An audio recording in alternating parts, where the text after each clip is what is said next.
Baik, kita lanjutkan. Kita masih di surat Hud yang kebetulan pada minggu yang lalu melompat. Jadi lembarannya yang dibuka lewat lompat, yang pada pertemuan yang lalu sudah membaca di, kalau tidak salah, di surat di ayat yang ke-61 atau 62, ya 61. Kita balik lagi sekarang. Pada pertemuan yang lalu ayat 61 hingga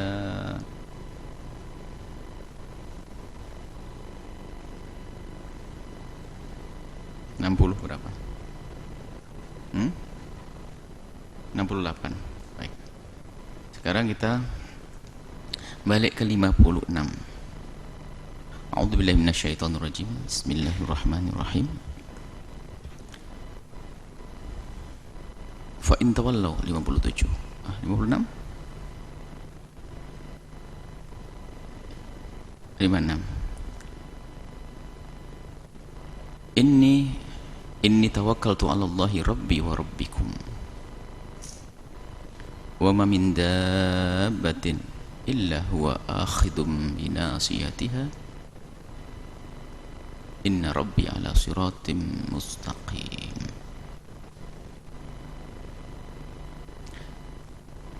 Pada pertemuan sebelum minggu yang lalu ada satu isyarat-isyarat yang disebutkan di dalam Al-Quran tersebut, isyarat tentang hal-hal yang harus dimiliki oleh seorang juru dakwah, dimulai dari para nabi hingga penerus-penerusnya, yaitu mereka harus merasa yakin bahwasanya dia adalah dengan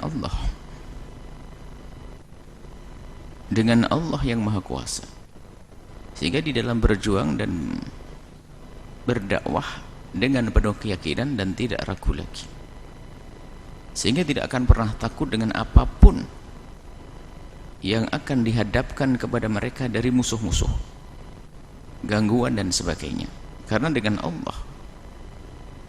Bahkan sampai disebutkan di ayat sebelumnya, fakiduni, terus ente mau sekongkol bersekutu tuh menghancurkan kami tidak pernah takut. Itulah seorang juru dakwah, tidak takut melarat, tidak takut tidak makan, tidak takut diganggu orang, tidak. Di samping nanti caranya memang harus dengan penuh kelembutan dan keindahan dan sebagainya, tapi yang paling utama adalah rasa tidak takutnya ini. Seorang juru dakwah takut tidak makan, seorang juru dakwah takut fakir. Ini adalah bukan juru dakwah yang sesungguhnya.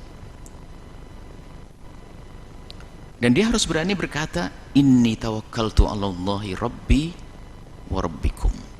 Kalau berhadapan dengan musuh-musuh, setelah kita berusaha strategi dalam berdakwah, kalau di dalam peperangan, strategi dalam peperangan, setelah kita merencanakan, jangan lupa berangkatnya dengan Allah. Setelah kita merencanakan, kita kembalikan kepada Allah, sehingga sebelum berjuang dia sudah mengadu kepada Allah. Di saat berjuang pun tidak lupa, dia mengembalikan kepada Allah dan mengatakan, inni tawakkaltu 'ala Allahi rabbi wa rabbikum. Aku berani, kenapa? Karena aku dengan Allah. Harus begitu seorang juru dakwah. Cuman ini kisahnya kisah Nabi.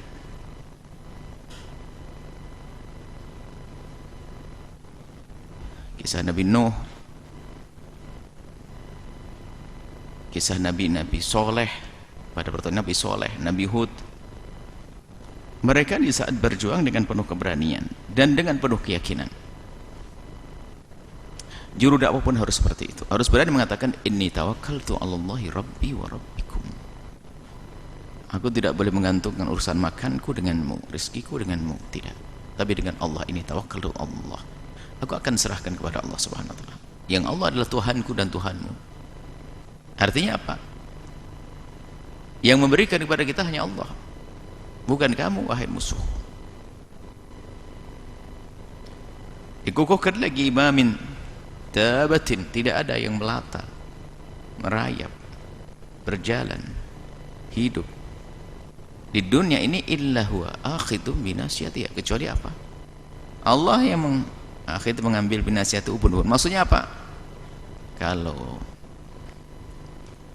ubun-ubun kan tempatnya di sini, jadi kalau orang mau kemana itu kan diambil ke sini. Maksudnya apa? Yang mengatur, menggerakkan semuanya. Ubun-ubun itu kepalanya, kalau kepala ke sana ke sana ke sini. Maksudnya apa? Allah yang memiliki kita dan Allah yang mengatur kita. Tidak ada yang melata di bumi ini kecuali diatur oleh Allah, diurusi oleh Allah, patuh kepada Allah. Inna Rabbi ala sirati mustaqim. Dan ingat, Allah akan selalu mendukung, membela hambanya yang berada di jalan kebenaran. Maka dari itu, jangan ragu sebagai juru dakwah, harus senantiasa yakin kepada Allah. Di samping keyakinan kepada Allah, dia harus berada ala sirati mustaqim. Wong tidak dalam ala sirati mustaqim, dia sok berpasrah kepada Allah, ya nggak bisa diterima dong. Jadi ada dua, kita pasrah kepada Allah, usaha, ada tiga: usaha, pasrah kepada Allah, dan caranya benar, ala sirati mustaqim. Maka sering kami sampaikan, sebuah tujuan sebaik apapun, kalau diraih dengan cara yang tidak baik, nggak akan sampai kepada tujuan dan tidak diterima oleh Allah. Contoh ringan, bangun masjid adalah bagus, tapi menggerakkan preman, anak muda untuk merampok, wanitanya untuk melacur, setelah kumpul duit bikin masjid, nggak diterima. Seperti wudhu dengan air kencing, karena tidak ala siratim mustaqim. Bukan berjuang tidak melalui jalan yang Allah ridhoi, tidak jalan yang benar.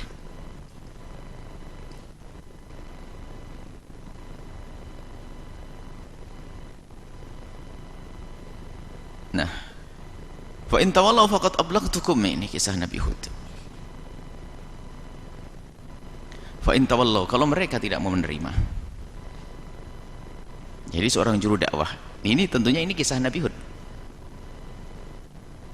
Jadi kisah-kisah Nabi terdahulu itu dihadirkan oleh Allah adalah untuk menguatkan hati para pejuang-pejuang yang mengambil jalannya para nabi, dari ketabahan, kesabaran, semangat dan seterusnya. Nuthabbitu bihi fu'adak, hati baginda Nabi semakin mantap karena kadang mendapatkan ujian. Kalau mendapatkan ujian, suruh nengok Nabi terdahulu juga diuji. Ujian macam-macam, ujian kefakiran. Oh, kamu menjadi seorang ustadz fakir, bingung. Lihat Nabi Ayub sangat fakir, ada contohnya. Siapa lagi ini? Saya ini pengen menjadi juru dakwah yang benar, tapi aduh, kenapa saya diuji dengan jabatan? Tiba-tiba saya jadi raja, jadi presiden. Oh, jangan khawatir, ada Raja Daud, Raja Sulaiman kok, contoh. Ada contoh semuanya. Saya sudah benar dalam berdakwah, tapi subhanallah diuji. Istri kurang benar misalnya, tetap istiqomah. Ada Nabi Lut, saya sudah berjuang benar, tapi subhanallah salah satu ujian, anakku sudah saya didik benar, akan tapi ini jangan putus asa. Nabi Nuh ada kisah. Jadi semuanya ini untuk jadikan contoh pelajaran. Nah, di sini seorang juru dakwah harus berani bahkan fa in tawallaw, kalau seandainya masuk satu kampung tidak ada yang menyambutnya, tentu nanti harus evaluasi kenapa orang tidak mendengar omongan saya. Ini adalah salah satu cara, strategi atau hikmah yang disebut dalam bahasa Al-Quran al-hikmati. Akan tapi di samping itu, kalau ternyata masih belum bisa diterima, nggak perlu khawatir. Fa in tawallaw faqad ablaghtukum ma ursiltu bihi ilaikum. Ya sudahlah, kalau memang kalian belum bisa menerima apa yang aku bawa, sudah cukup. Yang penting aku sudah menyampaikan kepada kalian. Urusanku dengan Allah. Faqad ablaghtukum, aku telah menyampaikan kepadamu semua ma ursiltu bihi, apa yang aku diutus dengan sesuatu tersebut untuk aku sampaikan ilaikum kepadamu. Wa yastakhlifu rabbi qauman ghairakum, kalau memang kalian tidak mau menjadi orang mulia, oh gimana lagi, saya sudah berusaha menjadikan kalian mulia. Ini seorang juru dakwah Nabi. Kalau kalian tidak mau, ya yang penting aku sudah menyampaikan. Kalau kalian tidak mau, Allah Maha Kuasa. Ayo, pengen diganti, oleh Allah dengan hamba-hamba yang dicintai oleh Allah, atau kita yang menjadi hamba yang dicintai oleh Allah? Suruh milih. Kalau kamu tetap saja dengan pembangkanganmu, kecongkaanmu, maka yastakhlifu rabbi qauman ghairakum, Allah akan menggantikan kalian satu kaum selain daripada kalian, yang mereka akan beriman kepada Allah dan mendukung para nabinya. Wala tadurrunahu, dan sungguh apapun yang kalian lakukan, ini khitabnya seorang juru dakwah kepada pembangkang Nabi dengan para orang-orang yang memusuhinya. La tadurrunah syai'a, kau tidak akan membahayakan Allah, tidak membahayakanku juga, aku sebagai utusan, gitu Nabi. Jadi yang rugi dirimu sendiri. Inna rabbi ala kulli syai'in hafid, Allah maha memberi penjagaan kepada siapapun hamba-hamba yang dipilih dari kekasih-kekasihnya. Makanya kalau seorang itu sudah dengan Allah, kalau seseorang itu sudah dengan Allah, siapa yang bisa mengganggunya? Tapi kalau sudah tidak dengan Allah, siapa yang bisa menolongnya? Maka ini hafid, siapa yang dijaga oleh Allah?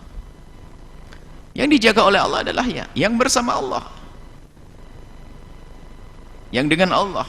Maka dari itu para juru dakwah tidak boleh mengandalkan kecerdasannya, kehebatannya dalam strategi, di dalam berkomunikasi, nggak cukup, akan tapi harus ada bergantung kepada Allah Subhanahu wa ta'ala, tawakal kepada Allah, menyerahkan kepada Allah Subhanahu wa ta'ala. Walamma jaa amruna, setelah datang amruna, urusan Allah ini apa? Apa yang telah dijanjikan, hukuman, uqubah atau siksaan atau bencana yang Allah akan turunkan yang pernah dijanjikan oleh nabi-nabinya. Maksudnya nabinya kan mengancam, kalau kau tidak patuh nanti akan datang adab dari Allah. Mereka nantang turunkan. Waduh, serem. Walamma jaa amruna, sudah telah datang ketentuan Allah untuk menurunkan adab tersebut, najjayna Huda, Allah akan selamatkan Nabi Hud.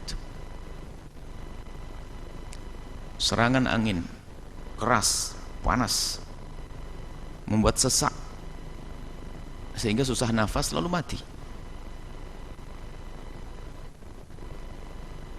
Waladina amanu ma'ahu birahmatin, loh bagaimana, kan nafasnya bareng, wabahnya kan sama menyerang, tapi bagaimana membedakan?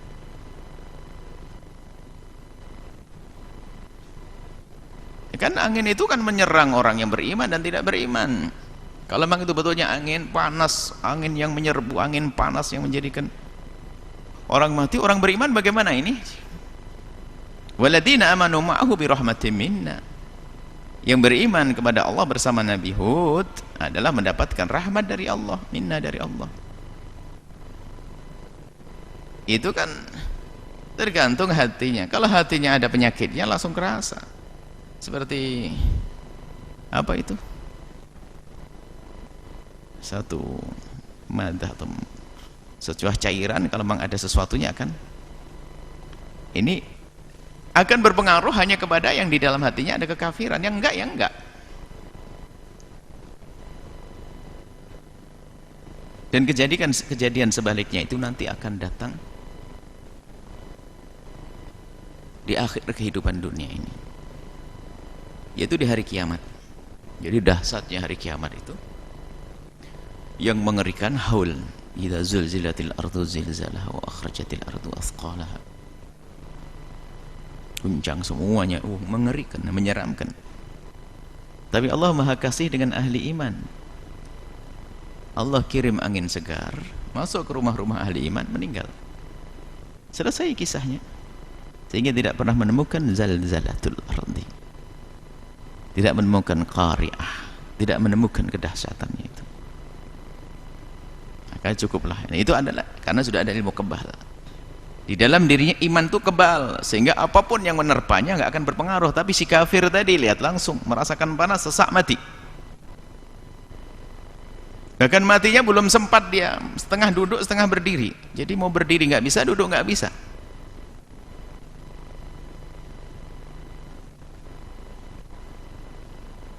Wa najjaynahu min 'adzabin ghalid, dan kami telah selamatkan orang beriman dari siksa yang berat.